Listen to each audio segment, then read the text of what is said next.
Eu queria falar de valores, tá?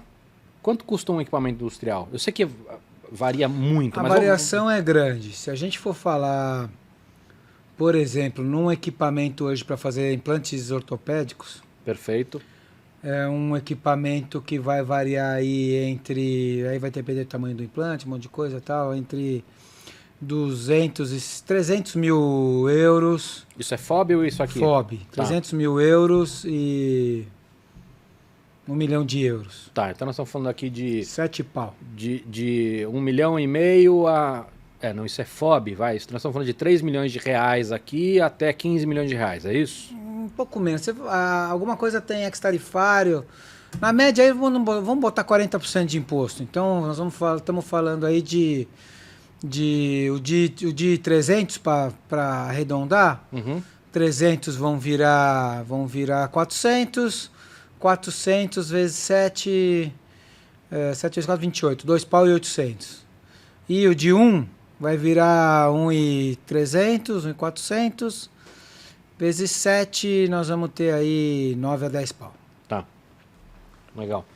Agora... Isso para, por exemplo, fabricar implantes. Agora, então, vamos supor que eu for fabricar... Mas, não, vamos antes de ir para o próximo. Apesar de ser um número absurdo, para muitas empresas é um número baixo. Um bom centro de usinagem que eles já estão acostumados a comprar... É isso que eu tô falando. Custa isso, entre 200 e 700. Você vai numa, sei lá, periferia, o cara que está fazendo injeção de plástico. A máquina de injeção de plástico, o cara não custa 20 mil reais. Não, não custa.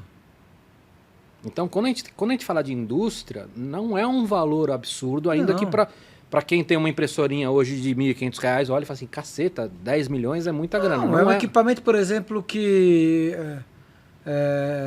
quando a coisa tá boa, a turma, por exemplo, da área médica comprou não máquinas para fabricar impressão 3D de metais, mas centros de usinagem e tal no CNC, compra no mínimo um por ano. Sim. Estão acostumados com esses valores. Agora, você tem soluções já mais baratas, dependendo do grau de... Eu joguei no implante que é aplicação crítica. Crítica da crítica. Em todos os sentidos, de material, de resolução. Exatamente. Agora, se você jogar para uma aplicação, por exemplo, automotiva, e que você não vai precisar de quantidade, por exemplo, você tem equipamentos hoje que trabalham com extrusão de um material que é o polímero já misturado com o pó. Como o Markforged da vida, exatamente, como o Desktop Markforged, Desktop Metal, que você cria o teu objeto e depois manda para um forno de sinterização. Então é um equipamento que não é barato. Mas não é caro. Nós estamos falando aí a menos de 200 mil euros, que vai conseguir também produzir algumas coisas. Então a área de metais ela é mais cara, mas ela é toda mais cara. Sim. Do mesmo jeito que existem máquinas para polímero que são muito mais caras também. Ó. Olha o copinho. Deixa eu mostrar aqui pra... Ah, ficou legalzinho. Você deu um tapinha aqui, tirou os suportes. Eu fiz que o Focas não quis. Sabe que é a primeira vez que eu ponho a mão nisso? É mesmo? Você não tinha visto ainda? Eu mandei buscar. Eu mandei buscar isso no dia que eu viajei. E aí você mandou eu me entregar lá pra mim. Essa é a nossa xicrinha de café nova, feita em titânio. E ela tem algumas coisas bem interessantes. Como é que você chama esse mesh aqui, Isso aqui se chama um lattice, em inglês. A gente tentou em português, inclusive quando nós fizemos a adoção de algumas das normas de manufatura aditiva, encontrar um nome em português para isso. Não conseguimos. Chama Bombril, esponja. Eu tenho dificuldade em falar qualquer coisa que não seja lattice. E isso aqui é uma das maneiras utilizadas para você diminuir peso e manter bastante resistência mecânica, certo? Esse tipo aqui, esse visual, como ele imita a estrutura do osso humano, e no osso humano esse tipo de estrutura chama trabécula, a pessoal da área médica chama isso aqui de trabeculado. Esse tipo de estrutura. Feio. Mas ele é um lattice. Esse aqui ele parece randômico, mas não é. Eu vi, sabe, os caras testando, sabe o quê? Pé de ponte. Pé de ponte. Porque isso aqui tem uma resistência para segurar peso muito grande, mas ele tem um impacto menor, porque a água não bate dura aqui. Entendi. Passa batido. Então ele, teoricamente, teria uma vantagem nesse aspecto. Faz total sentido. Você falou da ponte, fui lá na ponte falar nisso.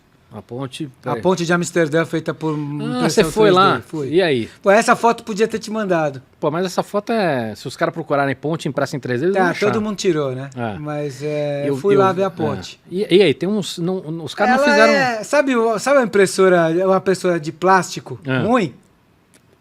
O visual dela é o mesmo. Então tem muito desencontro. Mas por que tem desencontro? Porque ela foi feita com um robô e com uma tocha de solda que vai depositando material. E, quando nós estamos falando, a solda e um robô de solda é um troço rústico. A precisão daquilo é para cima de milímetro. Mas eu vou te falar então, no visual, ela fica meio feinha, mas é muito legal. Mas posso falar? Eu não acho. Eu acho que esse é um exemplo do feio que fica bonito. Sabe? O que eu acho que... Eu vi algumas fotos com mais cuidado. E o que eu achei estranho é o seguinte. Aparentemente, eles escanearam 3D o local. Mas não tá bom. Quando você olha onde você entra na ponte, aquilo não ficou justinho, entendeu? Os caras tiveram que fazer algumas adaptações. E isso é estranho. Porque os caras tinham capacidade de fazer um negócio bem certinho. Ela foi pousada no canal, né? Eles mediram a distância, mas no projeto, ela tá meio que parafusada. Ela tem mas no projeto, o que esses caras venderam, até como uma das vantagens, é o fato de que você poderia escanear em 3D o local. Fazer como se fosse e aí você faz uma prótese customizada. Exatamente, como se fosse uma prótese de joelho ali, entendeu? E aí você encaixa a ponte exatamente no jeitinho certo. Os caras tiveram que fazer uma adaptação ali, entendeu? Mas isso é detalhe, né? Deixa eu ver se eu consigo. Eu tirei algumas fotos. Deixa eu ver só essa questão do visual. Tá aqui, ó. Do acabamento. Eu tirei umas bem de pertinho.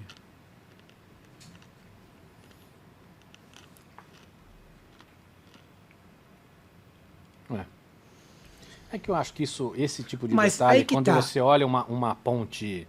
Não, de perto. É legal pra caramba. A ponte é muito joia. Olha que legal. O que eu quero dizer é o seguinte, que você olha uma parede... Olha que legal. Não, ela é linda. Você olha uma parede de perto, ela não é bonita também. Mas tem um outro problema que é o seguinte, nós estamos trabalhando com metal e que o metal e o plástico têm uma diferença muito grande na manufatura aditiva.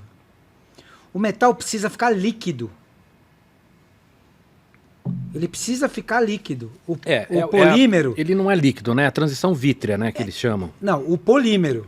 Ele tem que ficar líquido. Ele não precisa ficar líquido. Não, então Mas o metal precisa ficar líquido. Ah, entendi. Porque eu estou falando, no plástico, você passa pela transição... Exato. Então ele fica molenga, mas ele não precisa ficar líquido. O metal, ele precisa ficar líquido.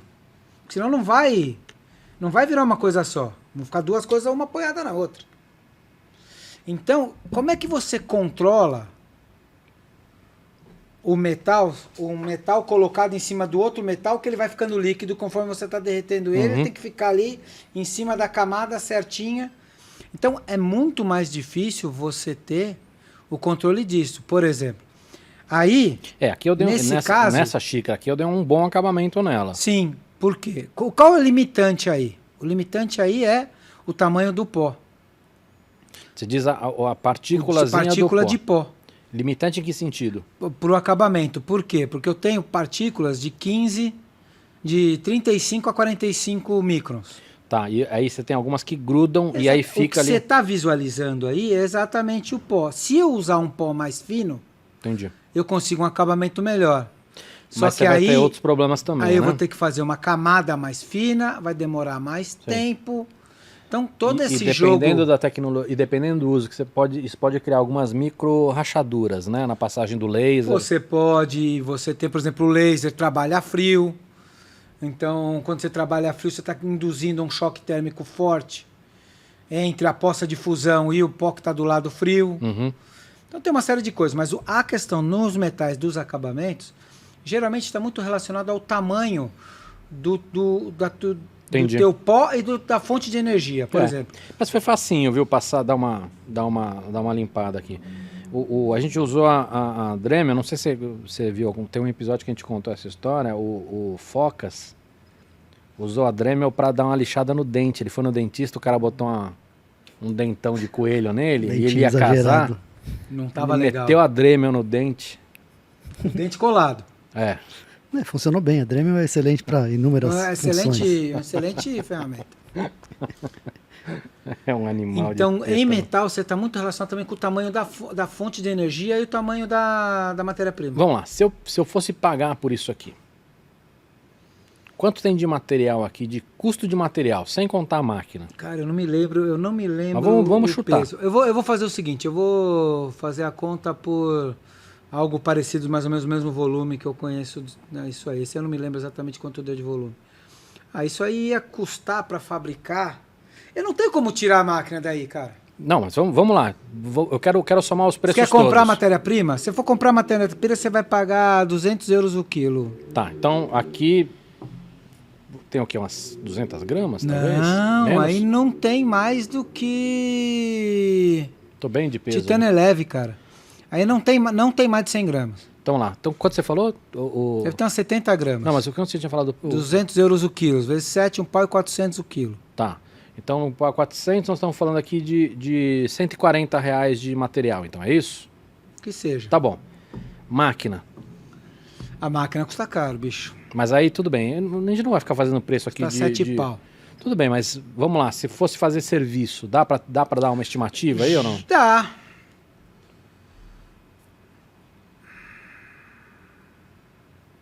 Chuta sem medo. Uns 1.500, 2.000 reais o par. Agora, se a gente for pensar em 2.000 reais um par de xícaras, para um joelho, não tá caro. Não, é questão de você avaliar como você vai usar. Óbvio que você fazer uma xicrinha bonitinha, talvez seja... Acho que, ô Fox, acho que nós temos a xícara mais cara do mundo. De todos os podcasts Não, do planeta. mundo, cara. Porque provável. quanto a gente chutou isso aqui? Uns 2.000 reais o parzinho? Tem alguma xícara mais Não, cara? cada, velho. Cada? Cada, nós falamos Caramba. menos de 100 gramas cada um. Nós temos artículos de luxo.